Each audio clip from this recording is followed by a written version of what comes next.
The 1960s had flower power, Motown, and the British invasion. But it also had something darker running underneath all of it. Bands with eerie names, strange stage antics, and music that made your parents uncomfortable for reasons they couldn't quite explain. Some of them came out of coffins. Some set their hair on fire. Some just sounded like the soundtrack to a nightmare you couldn't shake. These are the 13 creepy 60s rock bands every kid remembered. Band 13, Screaming Lord Sutch and the Savages.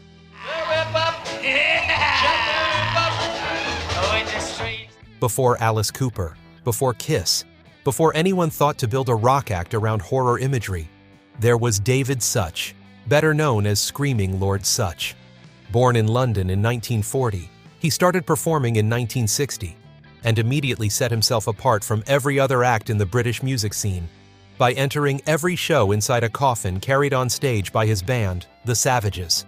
Once out of the coffin, Sutch performed in a top hat, wielding a giant knife, with fake blood running down his face. His set included songs like Jack the Ripper and All Black and Hairy, and the whole performance was more theatrical horror show than rock concert. He produced his first single, Till the Following Night, in December 1961, produced by the eccentric and visionary Joe Meek.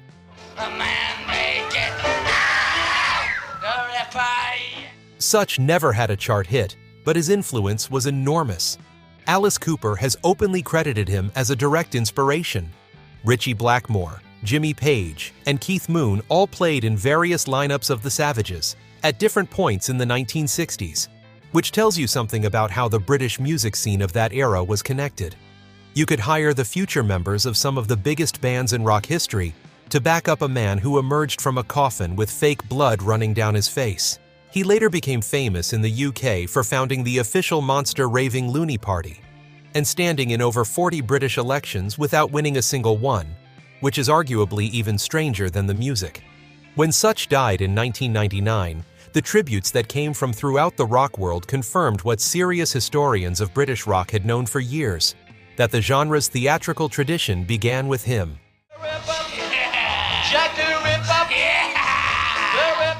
Band 12, The Crazy World of Arthur Brown.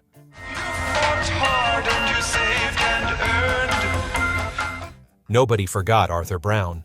That was physically impossible, because Arthur Brown was the kind of performer who burned himself into your memory, sometimes literally. Brown and his group, which debuted in London in 1967, became famous for his face paint, his floor-length robes, and his habit of wearing a helmet of actual fire during performances. The fire helmet, on stage, while singing. Fire to destroy all you've done.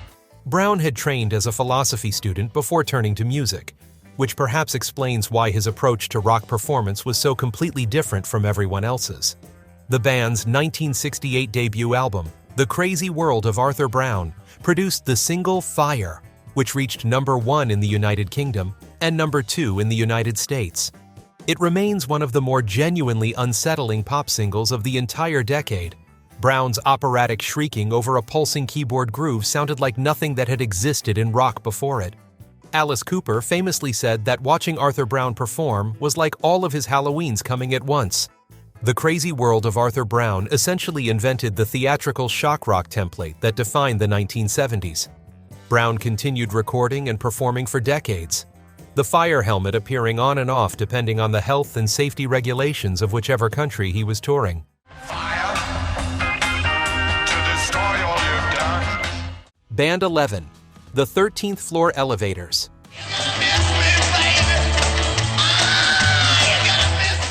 The name alone was enough. The 13th Floor Elevators formed in Austin, Texas in 1965 and became one of the first bands to describe their own music as psychedelic, a word that in 1966 still sounded genuinely dangerous to most of America. They also had Roky Erickson, one of the most distinctively unhinged vocalists in the history of rock and roll.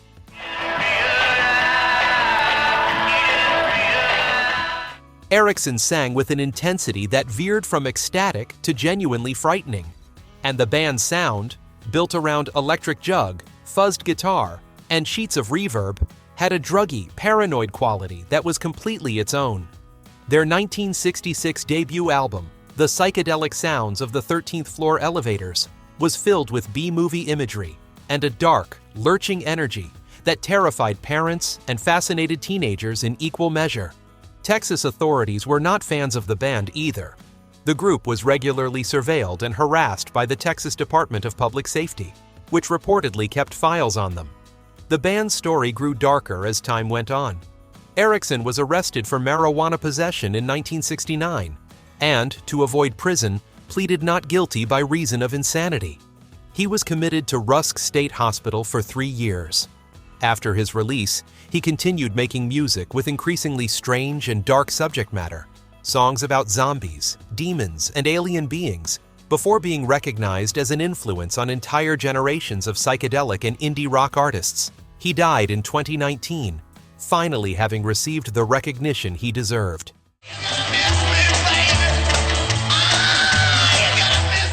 Band 10, The Sonics.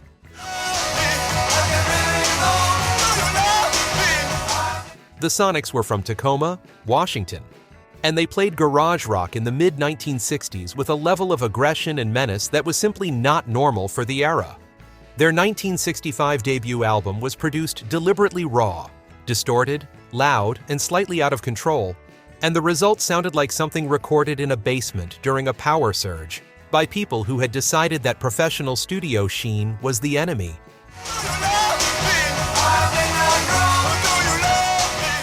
Songs like Psycho, He's Waitin', and The Witch were built on the idea that rock music should be genuinely frightening. The band's vocalist, Jerry Rosley, screamed rather than sang, and the guitars were tuned for maximum abrasion. When everything came together, the Sonics sounded less like a pop group and more like something that had broken out of a cage. They barely charted nationally, but became one of the most influential American bands of the decade anyway. The Pretenders, the Ramones, and Bruce Springsteen have all cited them as formative.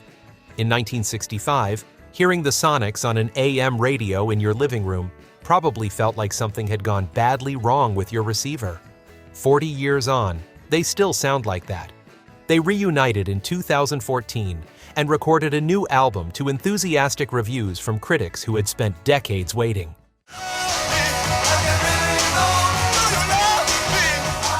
Band 9, Count 5. San Jose, California, 1966. A band of teenagers who liked to perform in Dracula capes recorded a single called Psychotic Reaction that climbed to number 5 on the Billboard Hot 100. That's the whole story of Count 5, and it's perfect.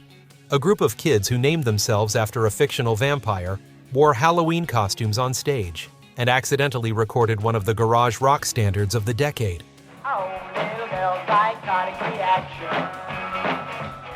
Psychotic Reaction was built on a 2-chord riff borrowed in spirit from the Yardbirds, with a running length that included 2 extended instrumental breaks, unusual for a pop single of the era, and a performance energy that sounded genuinely unhinged. The Dracula capes were not a joke. The band really wore them to every show.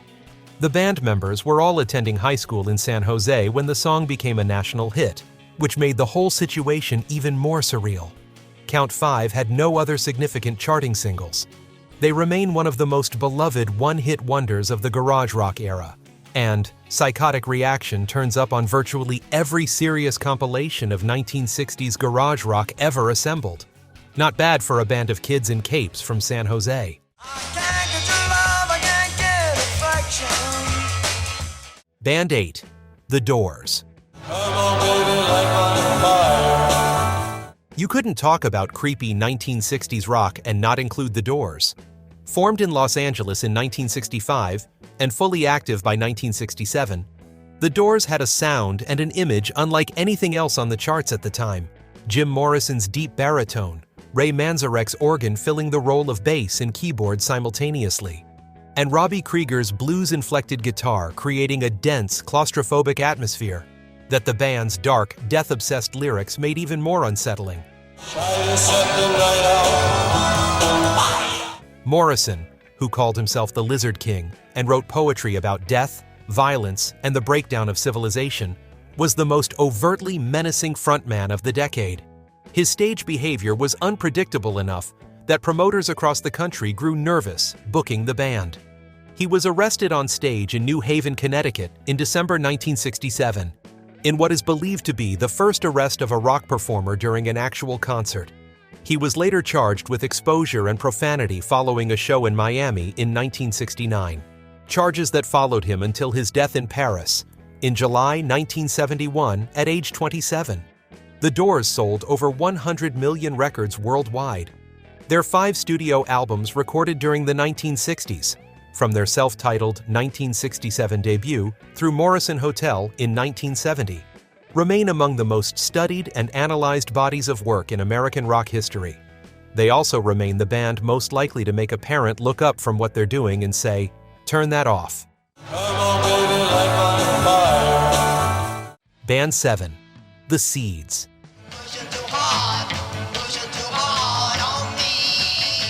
The Seeds formed in Los Angeles in 1965, led by Sky Saxon, a performer who dressed like a prince from a science fiction film, and sang with an urgency that suggested genuine psychological agitation. The band's sound was deliberately primitive: 2 chords, relentless organ, and Saxon howling something that was somewhere between singing and speaking in tongues.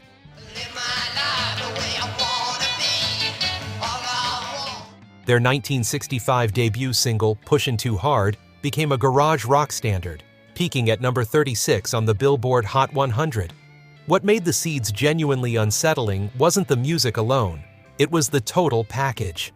Saxon's hollow-cheeked, wide-eyed intensity on stage, the band's refusal to smooth out their rough edges, and the deliberately alien quality of their whole presentation made them feel less like a rock group and more like visitors from somewhere unpleasant. They recorded 4 studio albums between 1966 and 1968, each one drifting slightly further from conventional rock structure. The Seeds were big in Southern California, but barely known nationally outside their biggest singles. They influenced every American punk and garage band that came after them. Saxon continued performing under various names and configurations until his death in 2009. Never having fully emerged from the strange twilight world the Seeds had created around themselves in 1965.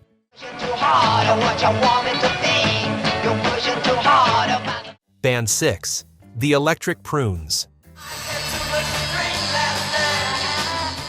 The Electric Prunes have one of the best band names in rock history, and it's impossible to hear it without assuming the music was strange. That assumption was correct. Formed in Los Angeles in 1965, the Electric Prunes made their name with a fuzzed-out, feedback-heavy sound and an eerie, reverb-soaked vocal style that earned them a pair of top 40 hits in 1967. "I Had Too Much to Dream," "Last Night," and "Get Me to the World on Time." "I Had Too Much to Dream," "Last Night" peaked at number 11 on the Billboard Hot 100 and was subsequently included on Nuggets, the legendary 1972 compilation that defined what garage rock of the 1960s meant as a genre. The song's swirling guitar introduction was one of those moments that genuinely startled people when it came out of the radio. It sounded wrong in a way that felt right. The band was signed to Reprise Records, Frank Sinatra's label, which seems like an unusual home for a band making sounds like this. The band's later output became even stranger, culminating in a 1968 album of psychedelic mass music recorded for the Catholic market, Mass in F minor, which is perhaps the most unlikely creative decision in garage rock history. The original lineup had largely dissolved by then, replaced by studio musicians, and the Electric Prunes became one of those bands remembered almost entirely for what they did at their peak. Band 5. Coven.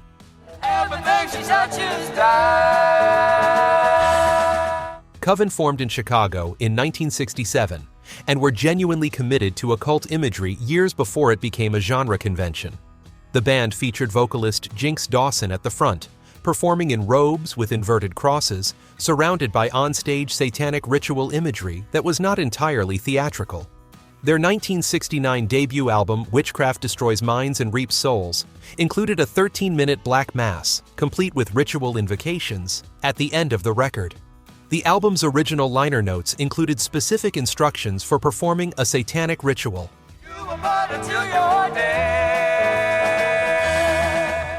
The album was pulled from shelves in several markets, and Coven became the subject of genuine moral panic years before the satanic panic of the 1980s made that kind of controversy routine.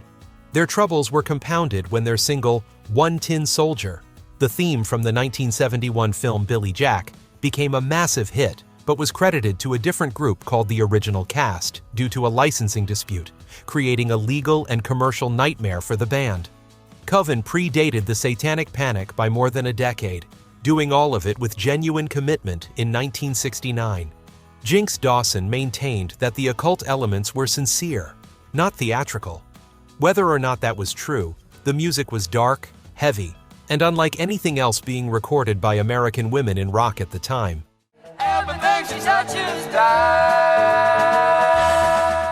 Band 4, The Litter.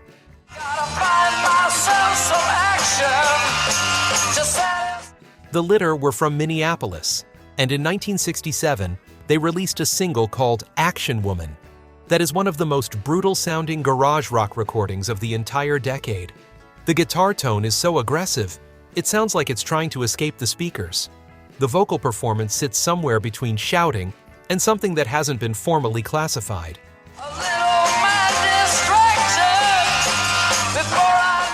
They were not widely known nationally, charting modestly at best, but The Litter represents something important about the 1960s garage rock scene, the degree to which genuine, regional menace existed far from the coasts. Minneapolis in 1967 produced a rock band that sounded more violent and more chaotic than almost anything coming out of New York or Los Angeles, and almost nobody outside the Midwest knew about them at the time. They operated largely in clubs, building a live reputation that their recordings only partially captured. Their influence was acknowledged decades later by punk and hardcore bands who discovered the Nuggets compilation and followed the threads back. The Litter recorded 3 albums between 1967 and 1969, none of which troubled the national charts significantly. In their own city, they were enormous. Everywhere else, they were a secret that took 40 years to get out.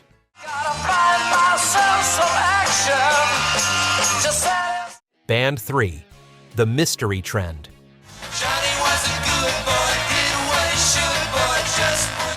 The Mystery Trend were a San Francisco band, active from 1965 to 1969, who played a genuinely eerie, minor key brand of garage rock that was distinct from the more optimistic psychedelia coming out of the same city in the same era.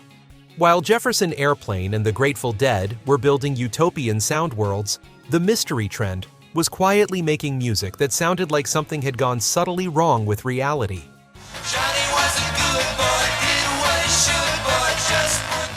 They released only a handful of singles and never made a proper album during their active years, which is why they remain obscure outside of dedicated collectors of 1960s garage rock. But the recordings that survive have a darkness and unease that holds up across decades. Their version of what San Francisco rock could be, shadowy and unsettling rather than expansive and luminous, is a complete picture of a road the decade chose not to take. They were the counterpoint to the summer of love, that the summer of love never wanted.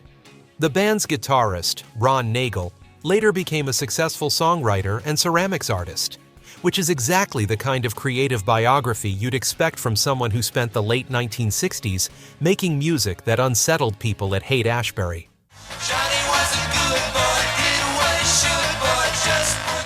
Band 2, The Pretty Things.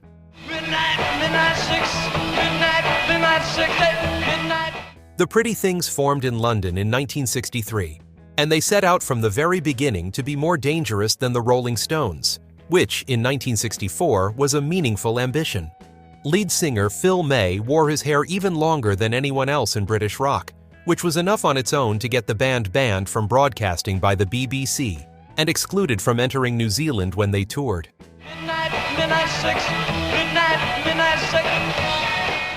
Their early material was raw, aggressive R&B that hit harder and faster than most of their British invasion contemporaries.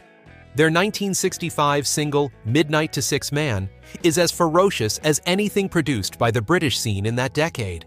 By the late 1960s, they had moved into psychedelia, producing the 1968 album SF Sorrow, widely considered the first rock concept album, predating The Who's Tommy by a year, which is as dark and strange as any record released during that era. It told the story of a man's entire life, from birth to death, across a seamless sequence of songs. The Pretty Things never achieved the commercial success of the Rolling Stones or The Who, but they had a reputation, particularly in their early years, as the band you genuinely didn't want to upset. Venues that booked them wrote their name down and then thought about it for a few days. Midnight 6, midnight. Band 1, the Chocolate Watchband. I tried everything to get along. The Chocolate Watchband formed in San Jose, California in 1965, and their combination of raw garage rock, psychedelia, and a general air of sullen menace made them one of the most distinctive acts in the California underground scene. Vocalist Dave Aguilar had the kind of presence that made audiences uncertain whether he was performing or genuinely unsettled about something, and the uncertainty was part of the appeal. The band appeared in the 1967 exploitation film Riot on Sunset Strip, performing in a scene designed to show parents exactly what they feared was happening to their children. The film was a low-budget panic piece, but the Chocolate Watchband's presence in it was more than incidental. They looked and sounded the part without having to try. They also appeared in the 1967 film The Love-Ins, which reinforced the idea that Hollywood had decided they represented a specific type of danger.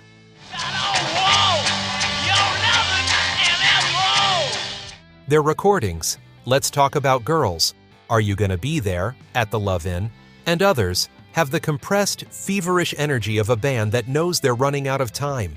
They broke up in 1970. Their records were largely out of print until the garage rock revival of the 1980s and 1990s returned attention to the entire Nuggets generation. Once discovered, they tended to stay discovered. I tried everything to get along. There was something happening underneath the 1960s that the history books don't always capture. A streak of genuine strangeness running through the decade that had nothing to do with flower crowns or love-ins. These 13 bands all lived in that streak, each in their own way. Some of them terrified parents. Some of them terrified each other. All of them made music that stuck to you in a way that the polished pop of the era never quite managed. The kids who grew up with these bands in the background, coming out of car radios, or from older siblings' record collections, or from televisions where something unexpected turned up on a variety show, carried those sounds with them. They shaped what rock music became in the 1970s and beyond, in ways that took decades to fully trace. The coffins, the fire helmets, the Dracula capes, the screaming. It wasn't just theater. It was the sound of the decade pushing against its own boundaries. If this brought any of it back, or introduced you to a band you'd never heard of, give this a like. It genuinely helps. And if you want to keep finding the darker corners of rock history, the forgotten acts, and the strange stories behind the music you grew up with, hit subscribe. There's plenty more where this came from.